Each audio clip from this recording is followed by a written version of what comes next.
So moved. Been moved by Councilman Graylock that we approve Paul's tree service. Have a second by Councilman Gingler. Any discussion? Those in favor signify by saying aye. Aye. Opposed? Motion carries.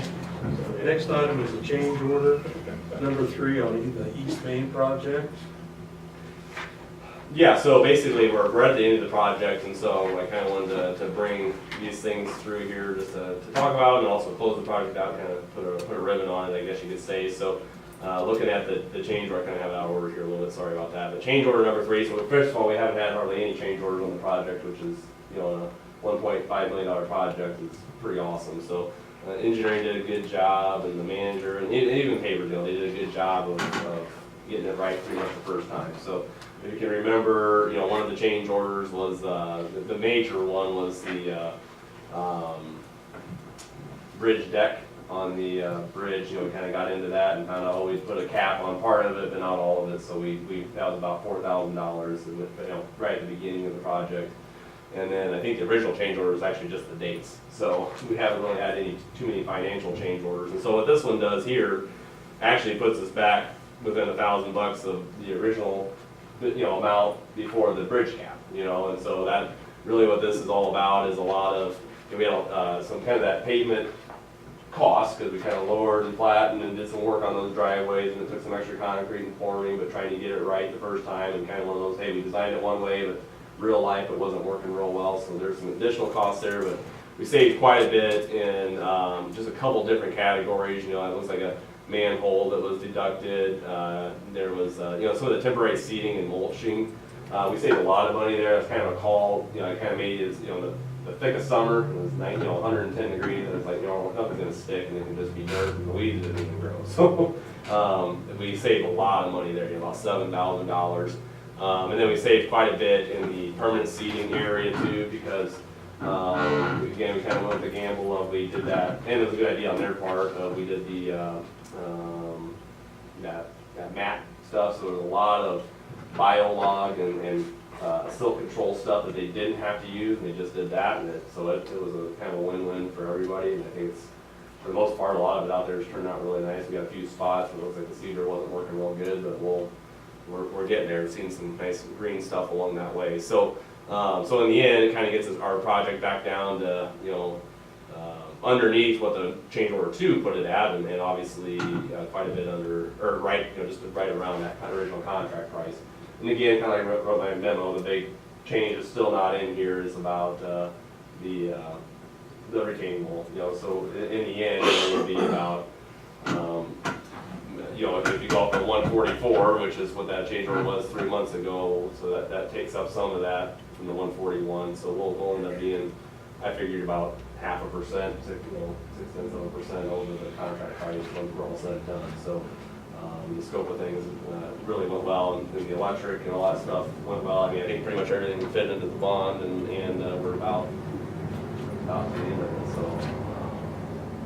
So I just figured we get a formal action on change order number 3, and then we'll move on to the next, the pay estimate or whatever else was on there. So, or any questions too? Motion for approval. So moved. Moved by Councilman Ponto that we approve the change order number 3 on the East Main project. Have a second? Second. Second by Councilman McMillan. Any discussion? No further discussion, those in favor say aye. Aye. Those opposed, same. Motion carries. Those are the easy change orders Yeah. when they go negative. Next item is the final pay estimate, number 16 on the East Main project. Yep, so, hold on. It must have got cut off. Okay. Well, hold on here. Well, it's recommended, it says final pay estimate, change order, and substantial completion. Yeah, It's the all second in page, one. somehow didn't come through there, Yeah. sorry about that. Okay, here we go. Yeah, so I mean, the amount due this estimate was $34,985, but this essentially, closes the project out. And again, you'll see the totals here should be, correlate with the change order we were just looking at, so the remaining of 3,000 just isn't gonna get paid because we're in the final one here. That's what we ended up coming under from the change order number 2. Okay, so that's why we just approved that change order. It was a negative change order, but, so, again, just kind of, since we're closing the project out, I'll bring it through and we'll cut the check and be done. Okay. Any questions? So moved. Then we moved by Councilman Graybon that we approve the final pay estimate number 16 on the East Main project. Second? Second. Second by Councilman McMillan. Any further discussion? No further discussion. Those in favor signify by saying aye. Aye. Opposed, same. Motion carries. Next item on the agenda is certificate of substantial completion. Yep, so this is the kind of, plan they had until October 20th to get all the sidewalk and seating and all that stuff done, and they obviously met that 30 days to go, actually even faster than that, so this is just as we'll approve Tom to sign as our representative that we accept the project as seen, and Stuart, myself, and Haley with Schwab Eaton, we've all walked it and done the punch list, and they've satisfied that, and we're pretty close on a lot of things, so it's a great project, something to be really proud of. I mean, it looks beautiful, the lights are all up, Steve and his crew, they've got that all up, you've driven that, I drove that Harvest Festival night here on Saturday or whatever, and it was pretty awesome, so looks sharp. A lot of positive comments on Yeah. this. Been moved by Councilman, Audi, that we approve certificate of substantial completion. Do I have a second? Second by Councilman Miller. Any further discussion? Those in favor signify by saying aye. Aye. Opposed, same. Motion carries. Next item on the agenda is adjournment. So moved. Second. We moved. Anyway, it's been moved by Councilman Ginger that we adjourn. And we have a second by Councilman Ponto. Any other discussion? Those in favor, signify by saying aye. Aye. Opposed, same. We're now adjourned. We'll go into the work session. Jason, do you have anything at this point? I would just say thank you too for letting us go to the conference, and Mandy and myself and Heather, we went and we always get some tidbits and some things to bring back. And I'd say probably the big thing I brought back was just, especially in light of some of the big, like this thing we're gonna talk about here at Yale and the water project is just really working on the public engagement side of it. I think we all talk and interact, but just really focusing on trying to hold some open houses or forums, stuff to get people in here to talk about it so it doesn't feel like it's just us in this room that are saying, oh, that's a good idea, but kind of doing better at giving opportunity for feedback and that type of thing. But again, thank you for letting us go and looking. So. Thank you for going to 10 also. Okay, the next under discussion items, pedestrian and bike master plan by Mr. Jesse Bennett. Come on forward, Jesse. I am going to actually be accompanied by Stephanie Sims Yeah. as well. She's going to grace us with the beginning of the project. Hold on, let me edit my thing here quick so I can put stuff on. Sorry. My part is so short. So thank you for letting us come tonight. We wanted to bring this into the work session and begin to discuss what the Healthy Eating Active Living Committee has been working on for the last 4 to 5, 6 months now, since our appointment from the City Council and through the Planning Commission. So basically, I wanted to just talk briefly about the history and how it came about and how it's been able to move so quickly. And I think a lot of you are probably under the knowledge of that piece just because you've been on council and you've had Aware NCK and the Medical Foundation and some others come and speak to you prior about different projects that we've worked on across the many years, including safe routes to school, looking at bicycle safety, and where we go from here, which all led up to the appointment of the Heal Council, and where you guys saw the merit in having that committee formally come together as a structure. So what's great about that is through our collaborations and our conversations since 2011, we've really been able to expedite and move this needle and go really collaboratively quicker than any other community probably has with this type of a plan. And so I'm here tonight just as chair of the Appeal Council to say thanks, number one, for giving us your support and putting some trust and interest into looking at this as a community. Thanks, number two, for being willing to go and have speakers come into town. I know last summer we brought Mark Fenton in and we had several of you attend that event and think about what it might look like to look at these options. And now it's great to be here with Jesse tonight to bring this to the table and to begin to talk about it and what this document could be in terms of a planning tool for the future of our community.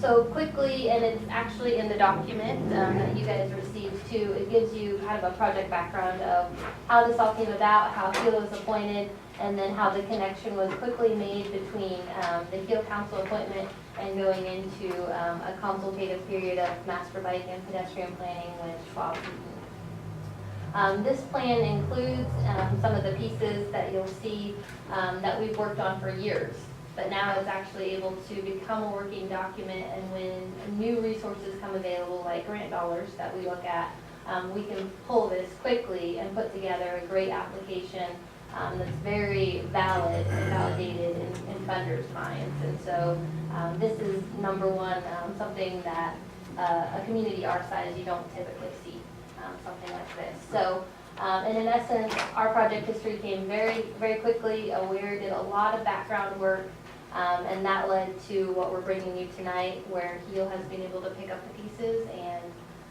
bring together a pretty nice plan that we're excited to talk more about. So with that, I'll let Jesse take a little bit more of the frontline screen. Yeah.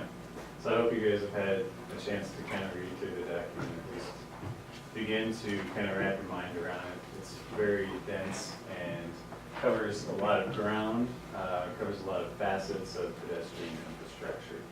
And so I'm sure initially, coming on that side of the table and you're presented with a document like this, you kind of want to just sort of like gasp maybe the first time. Or you say, yes, this is exactly what Beloit needs for a really long-term plan to improve our pedestrian. So I just want to say that from the get-go, I'm on the planning commission, and so I sit behind that table as well at times, and although, you know, I give you guys the credit for really being decision makers in the situation, I just want you to know that I can relate to how you see this.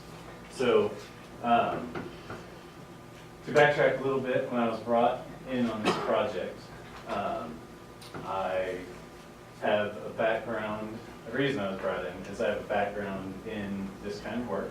I have a master's degree in landscape architecture from K-State, really good program. And if you're not completely sure what landscape architecture is, I recommend that you look into it because it's probably not exactly what you're thinking. So, that being said, I was brought into the project to do a lot of analysis of the community, a lot of looking at the community fabric, and also taking in the Heal Council's recommendations from all their experiences of inventorying sidewalks and doing bicycle audits. And we were able to sit down around a table and do collaborative design charrette or workshop type design development and analysis of the city. So it really worked out because I'm from here, and so that was one of the reasons why the process was so expedited compared to the situation where somebody brought in from outside and they have to spend most of their time really getting to know the community as much as doing the project. So that really was one of the main reasons why. And the other reason is because so much legwork had been done ahead of time. So we did all this inventory, we did a lot of creative thinking, creative ideas came out of it. From the get-go, we really just didn't want to hold back from any real idea. When you're doing a project like this, there's not really an idea that's better than another. So we really needed to take all of them and really put them in a comprehensive type plan so that we have the ability to start to really weigh our options and be able to determine what is the best course of action. Because when you're confronted with a project like this, and you're on that side of the table, the hardest thing to know is, you know, where to start. You know, if you have a little bit to give here, a little bit to take here, you really need to know like where your options are. So from the get-go, we decided that's how we were going to format the document, was to make it a piece that you guys, anybody could take off the shelf when an opportunity comes and say, hey, this one is gonna work for what the situation is right now. So, there's 3 categories of projects. We have pedestrian projects, which is essentially just sidewalks to the community. We have bicycle projects, which are mostly retrofit road projects where you'd remove paint and add paint in different places to create bike lanes, or just create shared conditions, shared road conditions where you have bikes and autos in the same lane, but there are markings to indicate to vehicular drivers that there might be a bike in the road, just a reminder. So that's the bikes part, and then the third part is trails, which is where a lot of the HEAL Council got really excited. It's the piece that we've only begun to really develop in Beloit with the North Campus Trail. But yet it's the most exciting, it's the thing that really everybody in the council wants to see happen as much as anything. And so we developed a loop around Beloit and some peripheral trails that seem to really make sense.